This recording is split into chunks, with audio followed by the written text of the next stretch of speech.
Hello all, welcome back. Last வீடியோவில் நம்ம வந்து 6th பண்டைய நாகரிகங்களில் ஹரப்பா நாகரிகம், சிந்துவெளி நாகரிகத்தை பற்றி பார்த்தோம். இது வந்து 6th ஸ்டாண்டர்டில் கவர் ஆனது. இப்போ அடுத்தது அதே யூனிட் 4 ஹிஸ்ட்ரியில் சிந்துவெளி நாகரிகம் அடுத்து எந்த ஸ்டாண்டர்டில் கவர் ஆகுது அப்படின்னா ஸ்டாண்டர்ட் 9ல் கவர் ஆகுது. ஸ்டாண்டர்ட் 9ல் லெசன் 2ல் கவர் ஆகுது. இதில் வந்து பண்டைய நாகரிகங்கள் அதில் வந்து நம்மளுக்கு 4மே கொடுத்துருக்காங்க. அதாவது சீன நாகரிகமும் இருக்குது, மெசபட்டோமியாவும் இருக்குது, எஜிப்து நாகரிகமும் இருக்குது, அதே போல் சிந்துவெளி நாகரிகங்கள். மொத்தம் 4 நாகரிகமே இந்த லெசனில் கவர் ஆகுது. நம்ம இப்போ பார்க்க போகிறது சிந்துவெளி நாகரிகம். ஏன்னா அதுதான் நம்மளுக்கு வந்து டிஎன் சிலபஸில் ப்ரொவைட் பண்ணியிருக்காங்க. ஸோ அதனால் நம்ம வந்து இப்போ சிந்துவெளி நாகரிகத்தை பற்றி பார்க்கலாம். இதுக்குள்ளே போகிறதுக்கு முன்னாடி இதோட கற்றல் நோக்கங்கள் என்னவா கொடுத்துருக்காங்க அப்படிங்கிறதையும் பார்த்துட்டு வந்துடுவோம். இதோட கற்றல் நோக்கங்களாக வந்து எதை பற்றிலாம் நம்ம பார்க்குறோம் அப்படின்னா சமூக அமைப்புகள் எப்படி இருந்துச்சு, அந்த நாகரிகத்தோட சமூக அமைப்பு எப்படி இருந்துச்சு, அரசு உருவாக்கம் எப்படி இருந்துச்சு, அதுக்கப்புறம் அதோட வளர்ச்சி எப்படி இருந்துச்சு இப்படிங்கிறத பற்றியும், ஒவ்வொரு நாகரிகத்தை பற்றியும் சிறப்பு அம்சங்கள் என்ன, அது எப்படி மற்ற நாகரிகத்தை விட தனித்து விளங்குச்சு, அதோட தனித்தன்மை என்ன அப்படிங்கிறத இதோட கற்றல் நோக்கங்களாக சொல்லியிருக்காங்க. இப்போ வாங்க நம்ம வந்து இதோட அறிமுகத்தை பார்ப்போம். இப்போ வந்து நம்ம இவங்கள நாகரிகங்கள் அப்படின்னு நம்ம சொல்கிறோம். பண்டைய நாகரிகம், சிந்துவெளி நாகரிகம் அப்படின்னு சொல்கிறோம். இந்த நாகரிகங்கள் அப்படின்னு சொல்கிறதுக்கு முன்னாடி உருவான வார்த்தை வந்து நகர சமுதாயங்கள்.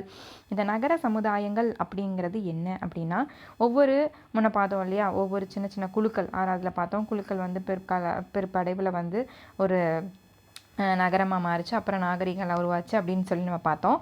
இதே போல் ஒவ்வொரு குழுக்கள், அதாவது நகர சமுதாயங்களாக இருந்தது, எப்படி வந்து தங்களோட வாழ்க்கை தரத்தை உயர்த்திக்கிட்டாங்க அப்படின்னா அவங்க என்னென்ன மாதிரியான வேலைகளை செஞ்சாங்க அப்படின்னா வேட்டையாடுதல், உணவு சேகரித்தல், இந்த மாதிரியான ஒவ்வொரு குழுக்களாக சேர்ந்து இது பண்ணாங்க. ஸோ இவங்க வந்து புதிய கற்கால வேளாண்மையை கம்பேர் பண்ணும்போது இவங்களோட, அதாவது இந்த நகரம் சார்ந்த நகர சமுதாயம் சார்ந்த வேளாண்மை வந்து சிறப்பு வாய்ந்ததாக இருந்திருக்கு அப்படிங்கிறத இங்கே வந்து பதிவு பண்ணியிருக்காங்க.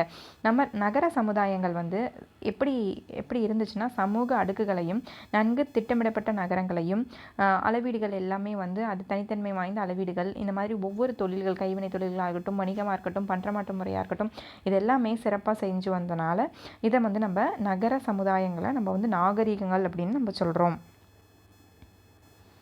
அதனால் இவங்களை நம்ம பிரித்து என்னன்னு சொல்கிறோம் அப்படின்னா நாகரிகம் அப்படின்னு சொல்கிறோம். ஸோ அப்போ ஃபஸ்ட்டு ஒரு குழுக்களாக இருந்தவங்களை நம்ம எதை காரணத்தால் நாகரிகம் அப்படின்னு சொல்கிறோன்னா மற்ற இதை கம்பேர் பண்ணும்போது இவங்களோட வேளாண்மையாக இருக்கட்டும், இவங்க பண்ண தொழில்களாக இருக்கட்டும், விவசாயமாக இருக்கட்டும், இல்லை வந்து மக்களுக்கு அதாவது கைவினை தொழில்களாக இருக்கட்டும், தகவல், இது எல்லாத்தையும் இந்த தொழில்நுட்பம் இது எல்லாத்தையுமே நம்ம பார்க்கும்போது இவங்களோட அதாவது இந்த பண்டைய சமூக அமைப்போடது வந்து சிறப்பு வாய்ந்ததாக இருக்குது. அதனால் அவங்கள வந்து நம்ம வந்து என்னென்ன சொல்கிறோம் அப்படின்னா நாகரீக அமைப்பு அப்படின்னு நம்ம வந்து சொல்கிறோம். அதே போல் ஒவ்வொரு பண்பாட்டு நாகரிகத்துக்குமே ஒவ்வொரு சிறப்பு தனித்தன்மை வந்து இருக்குது. அதனால் ஒவ்வொரு நாகரிகமே தனித்துவம் வாய்ந்ததாக அமைஞ்சிருக்கு. சரி, அப்போ நாகரிகம் அப்படின்னா என்ன அப்படின்னா நாகரிகம் என்பது ஒரு முன்னேறிய, ஒரு தரப்படுத்தப்பட்ட, ஒரு முறையாக வாழ்க்கையை வாழக்கூடிய ஒரு முறை. அதாவது ஒரு ரூல்ஸ் அண்ட் ரெகுலேஷன்ஸோட ஒரு வாழ்க்கையை வாழக்கூடிய முறையை தான் நம்ம நாகரிகம் அப்படின்னு சொல்கிறோம். முறைப்படுத்தப்பட்ட வாழ்க்கை முறை. அது மட்டும் இல்லாமல் இந்த நாகரிகம் அப்படிங்கிறது 2 விஷயங்களுக்கு ஏற்ப இருந்துச்சு. ஒன்று சுற்றுச்சூழல், இன்னொன்று வந்து பண்பாட்டு. அதாவது ஒவ்வொரு சுற்றுச்சூழலுக்கு ஏற்ப நாகரிகங்கள் மாறுபட்டன, அதே போல் பண்பாட்டிற்கு ஏற்ப மாறுபட்டன. இப்போ சுற்றுச்சூழலுக்கு எக்ஸாம்பிள் சொல்லலாம். இப்போ வந்து என்னென்னா ஒரு டெசர்ட் ரீஜன்ஸாக இல்லை வந்து கோல்டு கிளைமேட்டில் வாழ்ந்தவங்களா அப்படின்னா இப்போ அவங்கள நம்ம தனித்தனி நாகரிகங்களை பிரிப்போம். அதே போல் பண்பாடு, இப்போ எஜிப்தியன்ஸ் ஒரு பண்பாடு, எகிப்தியர்கள் ஒரு பண்பாடை ஃபாலோ பண்ணுவாங்க, சிந்து வெளியில் இருக்கவங்க ஒரு பண்பாடை ஃபாலோ பண்ணுவாங்க. அந்த பண்பாட்டுக்கு ஏற்ப நாகரிகங்கள் உருவான அந்த நாகரிகங்கள் தான் வந்து மக்களை வந்து தனித்தனி நாகரிகத்துக்குள்ளே அடக்கிறதுக்கு இது வந்து 2 ஃபேக்டர்ஸாக இருந்துச்சு. அதாவது சுற்றுச்சூழலும் பண்பாடும் மனிதர்களின் நாகரிகத்தை பிரித்தன. இந்த நாகரிகத்துக்குள்ளே இந்த மக்கள் வருவாங்க அப்படிங்கிற அந்த டீவியேஷன், அந்த டிஃப்ரென்ஷியேஷனுக்கு வந்து இந்த 2ம் ஒரு ஃபேக்டர்ஸாக இருந்துச்சு, ஒரு காரணிகளாக இருந்துச்சு. ஸோ ஒவ்வொரு நாகரிகத்துலேயும் வாழ்ந்த மக்கள் வந்து என்னென்ன துறைகளில் இருந்தாங்க, என்னென்ன வேலைகளை செஞ்சாங்க, எப்படி அதை திட்டமிட்டு செஞ்சாங்க, எப்படி முறைப்படுத்தினாங்க, அது ஒவ்வொரு விஷயத்துலையும் எப்படி தனித்தன்மை வாய்ந்ததாக செஞ்சாங்க. அப்புறம் அப்படி செஞ்சுட்டு இருந்தவங்க பின்னாடி வந்து கொஞ்சம் கொஞ்சம் குழுக்களாக இருந்தவங்க அவங்களுக்கு குடியிருப்பு, அதாவது இருக்கிறதுக்கு இடமான வீடுகளை திட்டமிட்டு உருவாக்க வேண்டிய நிலை வந்துச்சு.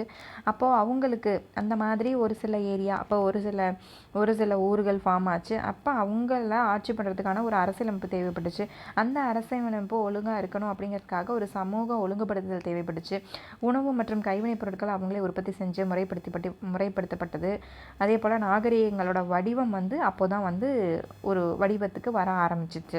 அந்த தொடக்க நிலை, நாகரிகத்தின் தொடக்க நிலை அப்படின்னா இந்த திட்டமிடுதல், உருவாக்குதல், உங்களோட உணவு முறைகள், இது எல்லாத்துக்குமே நாகரிகம் ஆரம்ப காலமாக இருந்தது. இதுக்கு மேற்பட்டு தான் அவங்க பெரிய கட்டிடங்களை எழுப்ப ஆரம்பித்தாங்க. அதாவது நாகரிகத்தோட தொடக்க நிலையில் அவங்க பெரிய பெரிய கட்டிடங்கள் எழுப்புனாங்க. அதுக்கப்புறம் கலைநயம்லாம் உருவாக ஆரம்பிச்சிச்சு. அறிவியலாக இருக்கட்டும், தொழில்நுட்பமாக இருக்கட்டும், சமூக மேம்பாடாக இருக்கட்டும், இது எல்லாத்தோட ஒரு இம்ப்ரூவ்மெண்ட்டாக இந்த நாகரிகம் வந்ததுக்கப்புறம் தான் இது எல்லா ஃபீல்ட்லேயுமே ஒரு டெவலப்மெண்ட் வர ஆரம்பிச்சிச்சு. இதில் முக்கியமான 4 நாகரிகம் என்னென்னா எகிப்திய, மெசபடோமியம், சிந்துவெளி அண்ட் சீன நாகரிகம். இதில் நம்ம பார்க்க போகிறது இந்த சிந்துவெளி நாகரிகத்தை மட்டும்தான் பார்க்க போகிறோம்.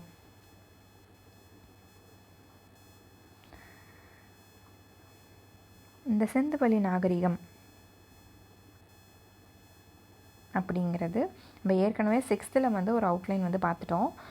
6th லெசன் 3 நம்ம ஏற்கனவே பார்த்துருக்கோம். இப்போ அதோட அட்வான்ஸ்டாக இன்னும் கொஞ்சம் இம்பார்ட்டன்ட் பாயிண்ட்ஸோட இங்கே நம்மளுக்கு சிந்துவெளி நாகரிகத்தை பற்றி கொடுத்துருக்காங்க. அதாவது இண்டஸ் வேலி சிவிலைசேஷன். இந்த சிந்துவெளி நாகரிகத்தோட எல்லை அப்படின்னு நம்ம பார்த்தோம்னா இந்தியாவுக்கும் பாகிஸ்தான், அந்த 2 ஏரியா, அந்த 2 ரீஜனையும் கவர் பண்ணுறது தான் இந்த சிந்துவெளி நாகரிகம் சொல்கிறோம். இதை நம்ம ஹரப்பா நாகரிகம்னு சொல்லலாம். இந்த சிந்துவெளி நாகரிகத்தோட இன்னொரு பேர் என்ன? ஹரப்பா நாகரிகம்.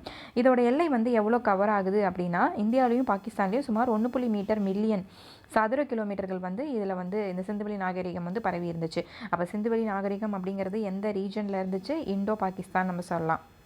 இதோட எல்லை பரப்பை இங்கே தெளிவாக கொடுத்துருக்காங்க. அதாவது மேற்கே பாகிஸ்தானில் ஈரான் எல்லையில் உள்ள ஈரானோட எந்த பிளேஸ்னால் சுட்கா ஜெண்டோர் அப்படிங்கிற ஒரு பகுதி வரைக்கும். அதே போல் வடக்கில் ஷர்டுகை, அது ஆப்கானிஸ்தான் பகுதியில் இருக்குது. கிழக்கில் ஆலம்கீர்பூர், இது உத்தரப்பிரதேசம் இந்தியாவில் இருக்குது. தெற்கே டைமாபாத், அது மகாராஷ்டிரா இந்தியா. ஸோ இந்த 4 எல்லைகளிலும் எந்தெந்த பகுதிகளில் இந்த இது கவர் ஆகிருக்கு, அதாவது சிந்து சமவெளிலேருந்து கவர் ஆகுது, இந்த ஹரப்பா கவர் ஆகுது அப்படிங்கிறதுக்கான ஒரு வரை படம் அவங்க கொடுத்துருக்காங்க. இந்த சிந்துவெளி நாகரிகம் அப்படிங்கிறது ஏற்கனவே நம்ம பார்த்த மாதிரி திட்டமிடப்பட்ட நகரமாக இருந்துச்சு. அதாவது எதுவாக இருக்கட்டும், பெருங்குளமாக இருக்கட்டும், இல்லை இந்த தானியங்களை சேமித்து வைக்கக்கூடிய அந்த இடமாக இருக்கட்டும், இப்போ இந்த குளங்களுக்காக இருந்தாலுமே 3 செல்லும் வழி 3 பக்கத்தில் இருந்து இருக்கும்.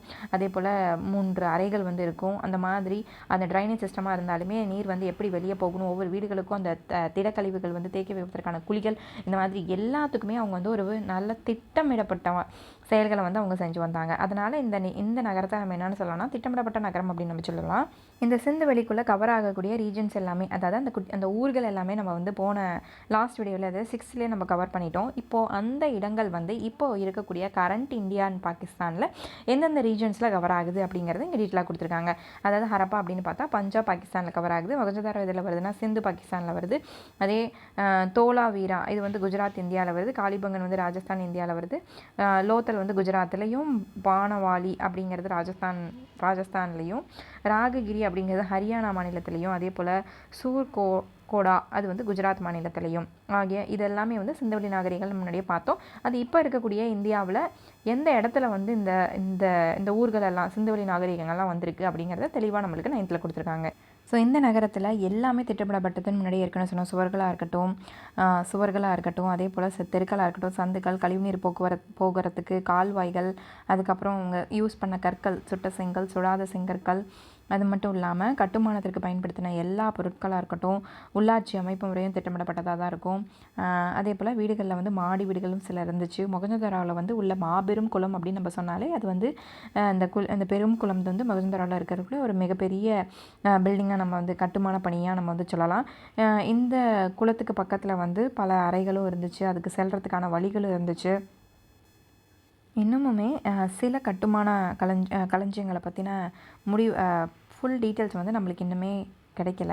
அதாவது ஹரப்பர்களோட அரசு அமைப்பு வந்து நம்மளுக்கு ஃபுல்லாக வந்து நம்மளுக்கு தெரியலை. ஓரளவுக்கு தான் அவங்களோட வாழ்க்கை முறையாக இருக்கட்டும், இல்லை கட்டிடக்கலையாக இருக்கட்டும், எல்லாமே ஓரளவுக்கு தான் நம்மளுக்கு தெரிய வந்திருக்கு. மீதி இன்னும் அந்த அரசு அமைப்பெல்லாம் எப்படி இருந்துச்சு அப்படிங்கிறத பற்றின டீட்டெயில் என்கொயரி நம்மளுக்கு இன்னும் எதுவுமே கிடைக்கல. மொகஞ்சதாரோவிலேருந்து நம்மளுக்கு ஒரு சிலை வந்து கிடச்சிருக்கு. அதோட பேர் வந்து பூசாரி அரசன் அப்படின்னு சொல்கிறாங்க. ஆனால் அதோட முழு விவரம், இந்த விவரம் வந்து சரிதானா, அது இங்கேருந்து தான் கிடச்சதா அப்படிங்கிற அந்த சரியான ஆதாரங்கள் வந்து இன்னும் நம்மளுக்கு கிடைக்காதனால அது உறுதிப்படாத நிலையிலேயே இன்னும் இருக்குது அந்த சிலை. அடுத்து 2 ரீசனுக்காக நம்ம வந்து இதை வந்து இந்த சிந்துவெளி நாகரிகமாக ஹரப்பா நாகரிகம் அப்படின்னு சொல்லலாம். எந்தெந்த ரீசன்களுக்காக அப்படின்னு நம்ம பார்த்தோன்னா, ஹரப்பா தான் வந்து ஃபஸ்ட்டு எல்லா நாகரிகத்துலேயே நம்ம வந்து ஃபஸ்ட்டு கண்டுபிடிச்ச நாகரிகம் அப்படின்னா நம்ம வந்து இந்த ஹரப்பா நாகரிகத்தை வந்து சொல்லலாம். அதனால் சிந்துவெளி நாகரிகத்தில் நம்ம ஃபஸ்ட்டு கண்டுபிடிச்ச இடம் வந்து ஹரப்பா. அதனால் அதை நம்ம ஹரப்பா நாகரிகம்னு சொல்லலாம். இன்னொன்று வந்து இந்த நாகரிகம் வந்து சிந்து நதிக்கு அப்பாலும் பரவி இருக்கனால இதை வந்து நம்ம சிந்து சமவெளி நாகரிகம் அப்படின்னும் இந்த 2 பேரை கொண்டு நம்ம இந்த நாகரிகத்தை அடுத்து இவங்களோட வேளாண்மையும் கால்நடை வளர்ப்பும் பற்றி என்னென்னு பார்த்தோம் அப்படின்னா, ஹரப்பா மக்கள் வந்து வேளாண்மையிலும் சிறந்து விளங்கியிருந்தாங்க. அதாவது அங்கே என்னென்ன பயிர்கள்லாம் பயிரிட்டாங்க அப்படின்னா கோதுமை, பார்லி இந்த மாதிரியான பயிர்களை வந்து பயிரிட்டிருக்காங்க. ஆடு மாடு வளர்ப்பிலும் சிறந்து விழுந்திருக்காங்க. இவங்களோட இந்த மாடுகளை இவங்க ஒரு காமனான நேமில் வந்து கூப்பிட்ருக்காங்க. அதாவது என்ன பேரில் இவங்க வந்து கூப்பிட்ருக்காங்க அப்படின்னா ஜெபு. இது வந்து ஒரு இனத்தோட பேர். அதனால் மாடுகளை அவங்க ஜெபு அப்படின்னு தான் கூப்பிடுவாங்க. அவங்களுக்கு குதிரையை பற்றின ஒரு நாலேஜுங்கிறது இல்லை. குதிரைனா என்னன்னே அவங்களுக்கு தெரியாத அளவுக்கு அவங்க இருந்திருக்காங்க. இந்த சிந்துவெளி மக்கள் அடுத்தது வந்து மண்பாண்டங்களை வந்து அதில் வந்து ஓவியங்கள் தீட்டப்பட்டு, அதாவது 2 சிமிலர் ஃபீச்சர்ஸ் வந்து இந்த சிந்துவெளி மக்களுக்கு இருக்குது. ஒன்று, அவங்க செஞ்சக்கூடிய அந்த மண்பாண்டங்களில் ஒரு ஓவியங்களை அவங்க வரைஞ்சி வச்சுருப்பாங்க. ஏதோ ஒரு பறவையோட வடிவமோ இல்லை ஒரு அனிமலோட வடிவமோ ஏதோ ஒரு ஓவியத்தோட வடிவம் இருக்கோ. அது மட்டும் இல்லாமல் சிவப்பு வண்ணம் பூசப்பட்ட கருப்பு நிற ஓவியங்களையும் வந்து சிவப்பு வண்ணம் பூசப்படும், இல்லைனா கருப்பு நிற ஓவியங்கள், இந்த மாதிரியான ஓவியங்களையும் இவங்க வந்து ரொம்ப பயன்படுத்தியிருக்காங்க. அது மட்டும் இல்லாமல் இவங்க செஞ்ச அந்த ஜாடிகள், கோப்பைகளாக இருக்கட்டும், இது எல்லாமே. அது மட்டும் இல்லாமல் எஸ் வடிவ தட்டுகள் அந்த காலத்திலேயே, அந்த நாகரிகங்கள்லேயே இந்த எஸ் வடிவம் அப்படிங்கிறது முன்கூட்டியே வந்திருந்துருச்சிருக்கு. ஸோ எஸ் வடிவ ஜாடிகள், தட்டுகள், சிறுதட்டுகள், கிண்ணங்கள், பானைகள் அப்படிங்கிற பல விதமான மண்பாண்டங்களையும் அந்த காலத்தில் அவங்க வந்து தீட்டியிருக்காங்க அப்படிங்கிறதுக்கான ப்ரூஃப் வந்து நம்மக்கிட்ட கிடச்சிருக்கு. அடுத்து இவங்க தீட்டின ஓவியங்கள்லாம் என்ன அப்படிங்கிற ஒரு லிஸ்ட் வந்து கொடுத்துருக்காங்க. இதெல்லாம் இவங்க வந்து ஓவியங்களாக தீட்டியிருக்காங்க அப்படின்னா, அதாவது அரசமர இலையை தீட்டியிருக்காங்க, மீனோட செதில்கள் ஒன்றை ஒன்று வெற்றும் வட்டங்கள், குறுக்கும் நெடுக்குமான கோடுகள், இந்த மாதிரியான கோடுகள், லைன்ஸ்லாம், அதுக்கப்புறம் கோட்டு பட்டைகள், கணித வடிவியல்கள். அந்த கணித வடிவியலுக்கு அவங்க கொடுக்குற பேர் வந்து ஜியோமதி. இது ஒரு இம்பார்ட்டண்ட்டான கொஷின். ஸோ ஹரப்பா நாகரிகத்தில் இருந்த மக்கள் தங்களுடைய தீட்டப்பட்ட ஓவியங்களில் கணித வடிவியலுக்கு அவங்க கொடுத்த பெயர் என்ன? அடுத்து செடிகள், கொடிகள், பல்வேறு விலங்குகள், பறவைகள், இப்படிப்பட்ட ஓவியங்கள் எல்லாத்துலேயுமே கருப்பு நிறத்தில் அவங்க தீட்டியிருக்காங்க. இது வந்து 2 ஃபேக்ட். ஒன்று, ஓவியங்கள் கருப்பு நிறத்திலும் அவங்க செஞ்ச அந்த மண்பாண்டங்கள்லாம் சிவப்பு நிறத்திலும் இருந்ததாக தகவல் தெரிய வந்திருக்கு. அடுத்து அந்த ஹரப்பா மக்கள் பயன்படுத்தின உலோகங்களும் கருவிகளும் அதை பற்றி பார்க்கும்போது, ஹரப்பா மக்கள் வந்து எல்லாமே செம்பு தான் அதிகமாக பயன்படுத்தியிருக்காங்க. அதாவது செம்பால் ஆன பொருட்களை தான் அதிகமாக பயன்படுத்தியிருக்காங்க. என்னென்ன மாதிரியான பொருட்கள் அப்படின்னா, கத்திகளாக இருக்கட்டும், இல்லை வந்து உளிகள், ஊசிகள், மீன் தூண்டில்கள், கத்திகள், இது எல்லாமே முகம் பார்க்கும் கண்ணாடி முதற்கொண்டு அவங்க வந்து செம்பால் செய்யப்பட்டன. இந்த தீட்டும் குச்சி, அஞ்சனம் தீட்டும் குச்சி, இது எல்லாமே செம்பினால் தான் செஞ்சுருக்காங்க. செம்பில் செய்த அம்புகள், ஈட்டிகள், உளி, கோடாரி, இது எல்லாமே செம்பு தான். அவங்களுக்கு தெரிஞ்சிருந்த ஒரு மெட்டல் வந்து செம்பு. ஓகேங்களா? செம்பு தான் வந்து அவங்களுக்கு தெரிஞ்சிருந்துச்சு. அது மட்டும் இல்லாமல் கூர்மையான ஆயுதங்களை செய்கிறதுக்கு அவங்க வந்து 2 விஷயங்களை பயன்படுத்தியிருக்காங்க. ஒன்று வந்து தந்தத்து, அதாவது எலும்பும் தந்தம், இந்த 2ஆலையும் வந்து அவங்க கூர்மையான ஆயுதங்களை செஞ்சுருக்காங்க. அப்போ மொத்தம் 3 விஷயங்கள். ஒன்று செம்பு, இன்னொன்று எலும்பு, இன்னொன்று தந்தம். இந்த 3 கொண்டு தான் எல்லா வகையான ஆயுதங்களையுமே அவங்க வந்து செஞ்சுருக்காங்க. அவங்களுக்கு வந்து இரும்பு அப்படிங்கிறது என்னன்னே தெரியாது. இரும்பின் பயனை அவங்க சுத்தமாக அவங்களுக்கு வந்து தெரியவே தெரியாது. எப்படி வந்து குதிரை பற்றி அவங்களுக்கு தெரியாதோ அதே போல் இரும்பும் வந்து ஹரப்பா மக்களுக்கு சுத்தமாக வந்து இரும்பை பற்றின ஐடியாவே கிடையாது. இப்போ வந்து நம்மளுக்கு ஒரு நடனமாடும் பெண்ணின் சிலை வந்து கிடச்சிருக்கு. அது வந்து எங்கே தான் மொஹஞ்சதாரோவில் கிடச்சிருக்கு. அந்த பெண் சிலை வந்து ஒரு டான்ஸ் பண்ணக்கூடிய அந்த போஸில் வந்து இருக்கக்கூடிய அந்த சிலை. அந்த சிலை வந்து எந்த ப்ராசஸில் வந்து அவங்க செஞ்சுருக்காங்க அப்படின்னா, மெழுகு அச்சு, அந்த அச்சில் உலோகத்தை வந்து உருக்கி அந்த அச்சில் ஊற்றி அவங்க அந்த சிலையை செஞ்சுருக்காங்க. அந்த ப்ராசஸ்க்கு பேர் வந்து லாஸ்ட் வாக்ஸ் ப்ராசஸ் அப்படின்னு நம்ம சொல்கிறோம். லாஸ்ட் வேக்ஸ் ப்ராசஸ் அப்படின்னு நம்ம சொல்கிறோம். இந்த மாதிரியான சிலை வந்து ஒன்று இப்போது ரோஹ்ரி ஷர்ட் என்பவை இப்போ வந்து பாகிஸ்தானிலும் அந்த ரோஹ்ரி என்ற அந்த பகுதியில் வந்து அந்த மாதிரியான பொருட்கள் வந்து அந்த மாதிரியான முழுக்குருவில் செஞ்ச அந்த பொருட்கள் வந்து இப்போவும் நம்மளுக்கு கண்டுபிடிக்கப்பட்டிருக்கு.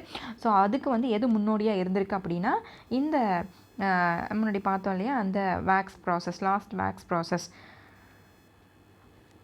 இதில் தான் வந்து அவங்க பயன்படுத்தியிருக்காங்க. இது மட்டும் இல்லாமல் இன்னொரு முக்கியமான டேட்டா என்ன சொல்கிறாங்க அப்படின்னா, இந்த ஹரப்பா பயன்பாட்டுக்காக மக்கள் வந்து சிலிக்கா கல்களை வந்து பயன்படுத்தியிருக்காங்க. முன்னாடி பார்த்தோம் செம்பு, இன்னொன்று வந்து அந்த சிலிக்கா கற்களை வந்து அவங்க பயன்படுத்தியிருக்காங்க. அந்த சிலிக்கா கற்களை அவங்க பயன்படுத்துறதுக்கு அவங்க வச்சுருந்த பேர் வந்து என்னென்னா சர்ட். அதாவது நம்ம SIRT ஷர்ட்டுன்னு நம்ம வந்து சொல்லலாம். ஷர்ட் கிடையாது, ஷர்ட்டு. இப்போ இந்த ஷர்ட் வடிவத்தில், அதாவது இந்த ஷர்ட் துகள்களை, இந்த ஷர்ட் ப்ராசஸை யூஸ் பண்ணி இப்போவுமே நம்மளுக்கு பாகிஸ்தான் பகுதியில் நம்மளுக்கு வந்து நிறைய பொருட்கள் வந்து அந்த ஷர்ட்டு ரோஹ்ரி அப்படிங்கிற பகுதியில் அந்த வகையான, அதாவது ஷர்ட் அப்படின்னா நம்ம என்னென்னு பார்த்தோம், சிலிக்கா கற்களை பயன்படுத்தி கருவிகளோ ஆயுதங்களோ செய்கிறதுக்கு பேர் ஷர்ட். ஸோ அந்த ப்ராசஸில் இன்னமுமே அங்கே வந்து ரோஹ்ரி பகுதியில் வந்து நிறைய ஆயுதங்களை வந்து கண்டெடுத்திருக்காங்க. அவங்களோட ஆடை அணிகலன்கள் எப்படி இருந்துச்சு அப்படின்னா, முன்னையே நம்ம பார்த்தோம் வந்து பருத்திலையும் அது மட்டும் இல்லாமல் பட்டுலேயுமே அவங்களோட ஆடை அணிகலன்கள் இருந்துச்சு. அவங்களோட அணிகலன்களில் ஒரு செங்கல், அந்த செங்கல் அதாவது சிவப்பு நிற கற்களை கொண்டு அவங்களோட அந்த சிவப்பு நிற மணிகளை வந்து அவங்க ஆபரணங்களில் அவங்க பதிச்சிருக்காங்க. அதாவது அந்த செம்பு ஆபரணங்களாக இருக்கட்டும், இல்லை வந்து தங்கத்தினால் செஞ்ச ஆபரணங்களும் அவங்க வந்து பயன்படுத்தியிருக்காங்க. அந்த ஆபரணங்களில் அவங்க பதிக்கிறதுக்கு அந்த சிவப்பு நிற கற்களை வந்து அவங்க பயன்படுத்தியிருக்காங்க. அது மட்டுமின்றி அவங்க வந்து கல் அணிகலன்களையும் அதே போல் சங்கு வளையல்களையும் அவங்க செய்ய ஆரம்பித்தாங்க. இந்த மாதிரி இவங்க செஞ்சு இந்த பொருட்களை வந்து அவங்க எங்கே ஏற்றுமதி செஞ்சாங்க அப்படின்னா, இந்த மாதிரியான பிரேஸ்லெட்டாக இருக்கட்டும், வளையல்களாக இருக்கட்டும், செயின்ஸு, காலணிகள், கையணிகள், மூக்குத்தி, இந்த மாதிரி பல வகையான எல்லாத்தையுமே தங்கத்தாலையும் செம்பாலையும் அதே போல் கற்களாலையும் செஞ்சு அவங்க மெசபடோமியாவுக்கு அதை வந்து ஏற்றுமதி செஞ்சு அங்கே வந்து வாணிகம் வந்து செஞ்சுருக்காங்க அப்படிங்கிறதுக்கான ப்ரூஃப் வந்து இப்போ கிடச்சிருக்கு. ஸோ இதிலேருந்து என்ன தெரிய வருதுன்னா, இவங்க வணிகத்திற்கு யாரோட அதிகமான வாணிபம் வந்து செஞ்சுருக்காங்க அப்படின்னா, ஹரப்பா மக்கள் வந்து மெசபடோமியர்களோட அதிகமான வாணிபம் வந்து மேற்கொண்டிருக்காங்க அப்படிங்கிறது தெரிய வருது. அது மட்டும் இல்லாமல் எந்தெந்த பகுதிகள் அப்படின்னா, இப்போ இருக்கக்கூடிய மேற்காசிய பகுதிகளான ஓமன், பக்ரைன், ஈராக்கு, அதுக்கப்புறம் அது மட்டும் இல்லாமல் ஈரான் போன்ற பகுதிகள்லையும் ஹரப்பா முத்திரைகள் வந்து இப்போ கிடச்சிருக்கு.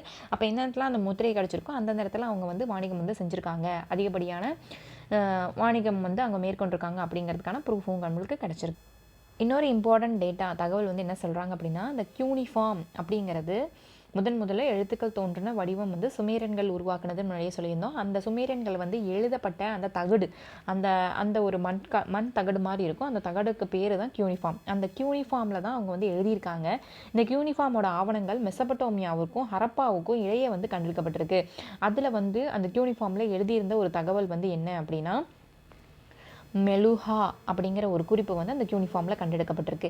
அந்த மெலுஹா அப்படிங்கிறது வந்து ஒரு சிந்து பகுதியோட ஒரு இடத்தை வந்து குறிப்பதாகும். அப்போ இந்த மெலுஹா பகுதியிலேருந்து, அதாவது அந்த சிந்து வெளி நாகரிகத்தில் இருந்து அவங்க வந்து வாணிகம் வந்து அவங்க மேற்கொண்டிருக்காங்க அப்படிங்கிறது தெளிவாக இதிலேருந்து தெரிய வருது. சரி, அந்த வாணிகம் மேற்கொண்டாங்க. அந்த வாணிகத்துக்கு அவங்க பயன்படுத்தின அந்த எடைகளும் அளவுகளும் எப்படி இருந்துச்சு அப்படின்னா, துல்லியமாக தரப்படுத்தப்பட்ட ஒரு மிக சிறப்பான முறையில் அந்த அளவீடுகள் வந்து நடந்துச்சு. அதுக்குமே அவங்க யூஸ் பண்ணது வந்து என்னென்னா, அந்த சர்ட் அப்படிங்கிறத பார்த்தோம் இல்லையா, அப்படி சர்ட் அப்படின்னா என்ன, சிலிக்காவால் செஞ்ச அந்த கற்களை தான் சர்ட்டுன்னு சொல்லுவாங்க. அப்போ அந்த சிலிக்கா அப்படிங்கிற அந்த மெட்டலில் வச்சு தான் அவங்க அந்த எடைகளையுமே வந்து செஞ்சு அதில் அளவீடுகளை மேற்கொண்டு சிறந்த அளவில் வந்து அவங்க செஞ்சுருக்காங்க. அது மட்டுமின்றி அவங்களோட எடைகளுக்கு வந்து அவங்க ஈரடிமான எண்முறையை வந்து தெரிஞ்சு வச்சுருந்தாங்க அப்படிங்கிறதுக்கான சான்றுகளும் நம்மளுக்கு வந்து இப்போ கிடச்சிருக்கு. அந்த ஈரடிமான சான்றுகள், அதாவது பைனரி, அதாவது 2 மடங்காக வந்து அதிகரிக்கிறது. விகிதம் வந்து 1:2, 2 அந்த மாதிரி 2:4, 4, 8, 8, 16, 16, 32 அந்த மாதிரி 2 மடங்காக அதிகரிக்கிறது தான் நம்ம பைனரின்னு சொல்லுவோம். அந்த சிஸ்டமும் அவங்களுக்கு அப்போவே தெரிஞ்சிருக்கு அப்படிங்கிறத நம்ம துல்லியமாக தெரிஞ்சுக்க முடியும்.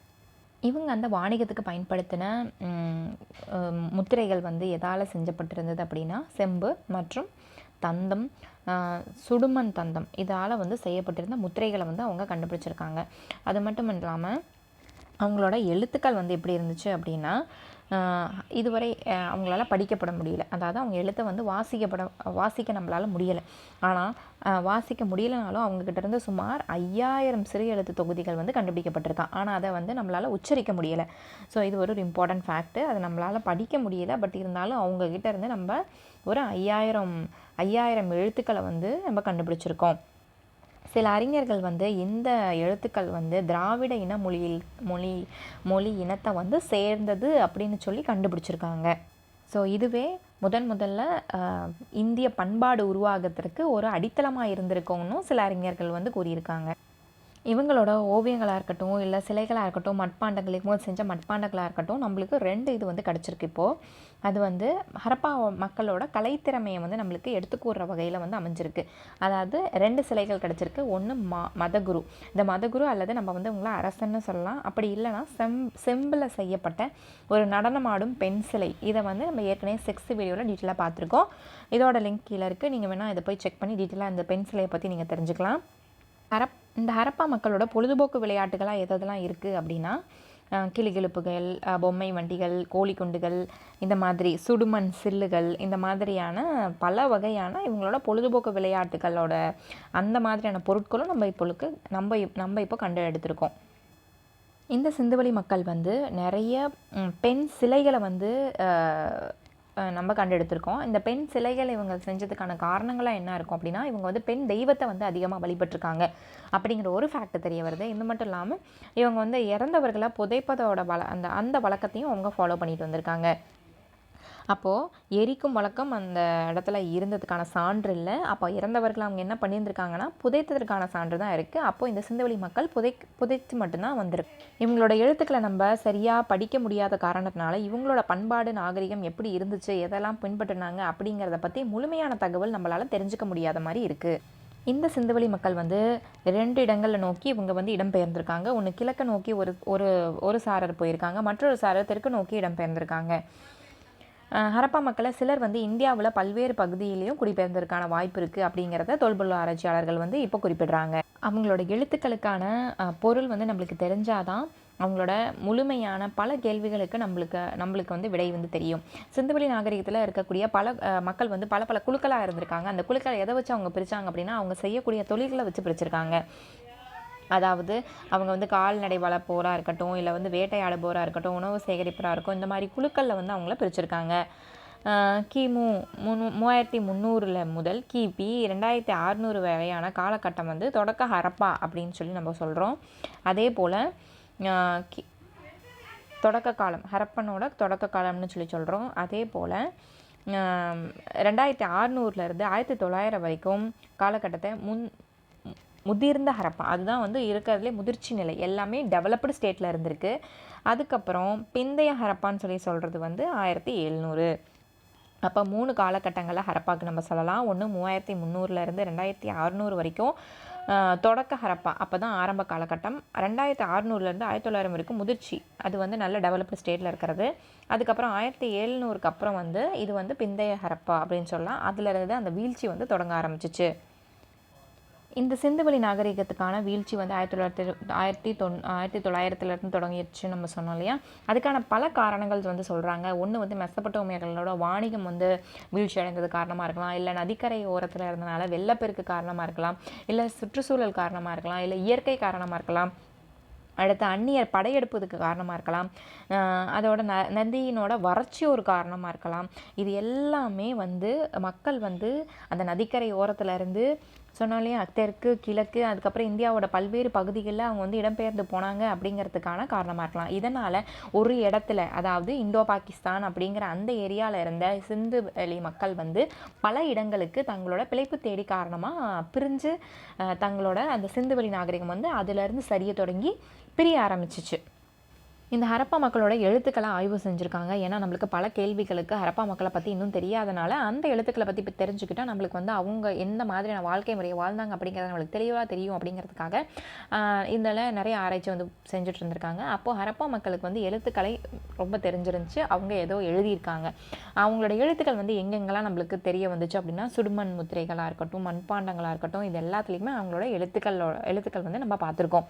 இங்கே வந்து அவங்களோட அந்த மட்பாண்டங்களாக இருக்கட்டும், அதில் வந்து அந்த அந்த பொருட்கள், அதாவது எழுத்துக்களை வந்து பொறிச்சிருக்காங்க இல்லையா, அதை வந்து செதுக்கியிருக்காங்க. அது வந்து ரொம்ப குறுகியவை அப்படின்னு சொல்கிறாங்க. ஏன் அப்படின்னா 5 வேர்ட்ஸுக்கு கம்மியான, இப்போ ஒரு சென்டென்ஸ் எடுத்துக்கிட்டால் சராசரியாக அவங்க 5க்கும் ரொம்ப கம்மியான வேர்ட்ஸை வச்சு அந்த குறியீடுகளை வந்து செஞ்சுட்டு வந்திருந்திருக்காங்க.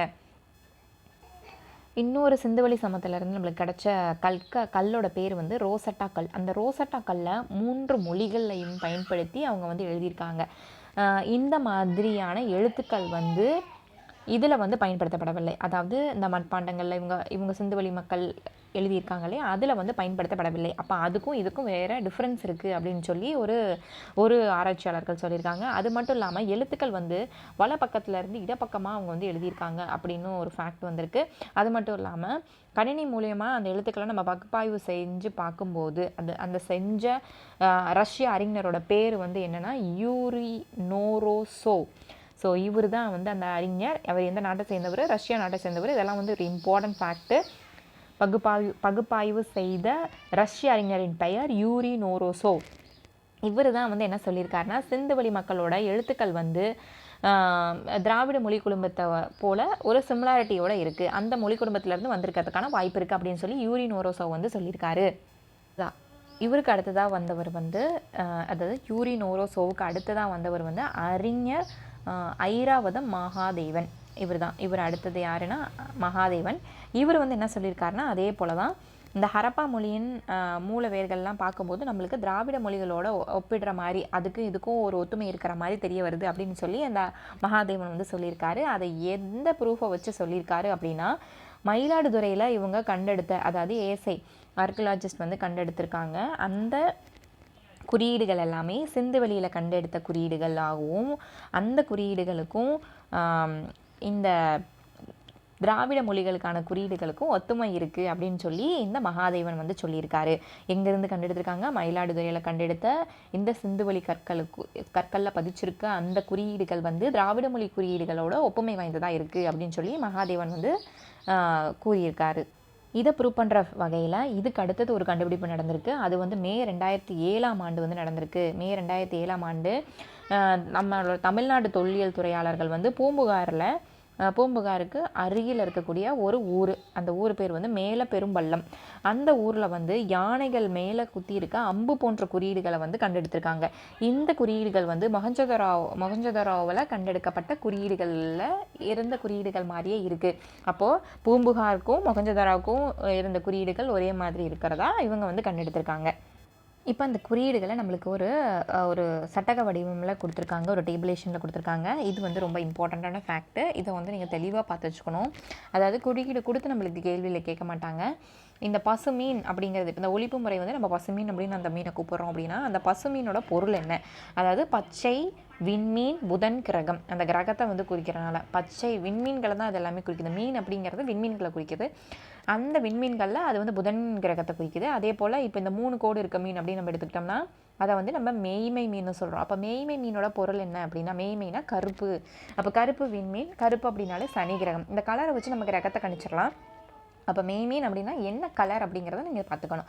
அதே போல் 6 மீன்னா வெள்ளி அப்படிங்கிறது வெண்மை அப்படிங்கிறது வெள்ளி கிரகம். அதே போல் 7ங்கும் போது பொட்டு. அதே போல் சிகப்பு மீன், அந்த பொட்டுக்கும் சிகப்புக்கும் ஒரு கனெக்டிவிட்டி வச்சுக்கோங்க. எப்பயுமே நம்ம சிவப்பு கலர் பொட்டு வைப்போம் அப்படிங்கிற மாதிரி ஒரு கனெக்டிவ் வச்சுக்கோங்க. ஸோ அப்படி பார்த்தீங்கன்னா உங்களுக்கு ஈஸியாக வந்துடும். ஸோ அது வந்து சிகப்பு, அந்த விண்மீன் வந்து நம்ம ரோகிணி நட்சத்திரம், அந்த நட்சத்திரத்தோடு நம்ம கனெக்ட் பண்ணிக்கலாம். சிகப்பு அப்படின்னாலே ரோகிணின்னு வந்துடணும். சிகப்புனாலும் பொட்டும் ரோகிணியும் ஞாபகம் வந்துடும். வெள்ளி அப்படிங்கிறது வெண்மையின் நிறத்தை குறிக்கிறது, அது வெள்ளி கிரகம். அதே போல் மெய்மைங்கிறது கருப்பு, பசுங்கிறது பச்சை. இதே போல் இங்கேயும் இந்த மீனோட சரிபாதியாக படுத்திருக்கிறது. இந்த மீன் வந்து மேற்கூரை மீன் சொல்கிறாங்க, இதை வந்து இடைப்பட்ட பகுதி மீன் சொல்கிறாங்க, இது புள்ளி துளி மீன் அப்படின்னு சொல்கிறாங்க. ஏன்னா இதில் எந்த கோடுகளும் உள்ள வந்து இருக்காது. ஸோ அதனால் இது வந்து துளி மீன் அப்படின்னு சொல்கிறாங்க. இந்த மீன்களோட பேர், அதாவது இதை வந்து விண்மீன்கள் அப்படின்னு சொல்கிறோம். மும்மீன் அப்படின்னா அதோட நட்சத்திரம் வந்து மிருகசீரிஷம். அதே போல் அருமீன் அப்படின்னா அது கார்த்திகை நம்ம சொல்லலாம். அருமீன் அப்படின்னா 6 மீன்கள் இருக்கக்கூடிய 6 விண்மீன்கள் இருக்கக்கூடியது, அதை வந்து நம்ம கார்த்திகை அப்படின்னு சொல்லுவோம். அதே போல் 7 மீன் அப்படின்னா வந்து சப்தரிஷி மண்டலம். அந்த 7 இதை சேர்ந்ததை நம்ம சப்தரிஷி மண்டலம் அப்படின்னு சொல்லலாம். நம்ம ஏற்கனவே சொன்ன மாதிரி மகாதேவனாக இருக்கட்டும், இல்லை வந்து யூரினோரோசோவாக இருக்கட்டும், எல்லாருமே என்ன சொன்னாங்க அப்படின்னா இந்த குறியீடுகள் வந்து திராவிட மொழி குறியீடுகளுக்கு ஒரு ஒத்துமை வாய்ந்ததாக இருக்குது அப்படின்ட்டு. அதே போல் இன்னொருத்தர், அதாவது வரலாற்று அறிஞர் பர்போலோ, அவரும் வந்து என்ன சொல்லியிருக்காருன்னா சிந்துவெளி எழுத்துக்களோட குறியீடுகள் வந்து திராவிட குறியீடுகளோட ஒற்றுமை, அதுக்கு ரெண்டும் ஒத்து போகுது, அப்போ ரெண்டுக்குமே ஒரு சிமிலாரிட்டி இருக்குன்னு சொல்லியிருக்காங்க. ஸோ இதோட வந்து நம்மளுக்கு இண்டஸ் வேலி சிவிலைசேஷன் சிந்து சமவெளியில் 9th ஸ்டாண்டர்டில் கவர் ஆகிற டாபிக்ஸ் எல்லாமே நம்ம டீட்டெயிலாக கவர் பண்ணியாச்சு. இதுக்கான ஹேண்ட் ரிட்டன் நோட்ஸை நம்ம இன்னொரு வீடியோவில் அப்லோட் பண்ணுவோம். நீங்கள் நம்ம சேனலில் கண்டினியூஸாக ஃபாலோ பண்ணுங்கள். மறக்காம நம்ம சேனலை சப்ஸ்கிரைப் பண்ணிங்கனாலும் உங்களுக்கு important questions, previous year asked questions, இன்றைக்கி கேட்க போகிற கொஷின்ஸ் அண்ட் உங்களோட கொஷின் பேங்க்ஸ் அண்ட் எல்லா தகவல் இம்பார்ட்டன்ட் நோட்ஸுமே உங்களுக்கு நம்ம சேனலில் அப்லோட் ஆயிரும். மறக்காம நம்ம சேனலை சப்ஸ்கிரைப் பண்ணி ரெகுலராக ஃபாலோ பண்ணிக்கோங்க. தேங்க்யூ ஃபார் வாட்சிங்.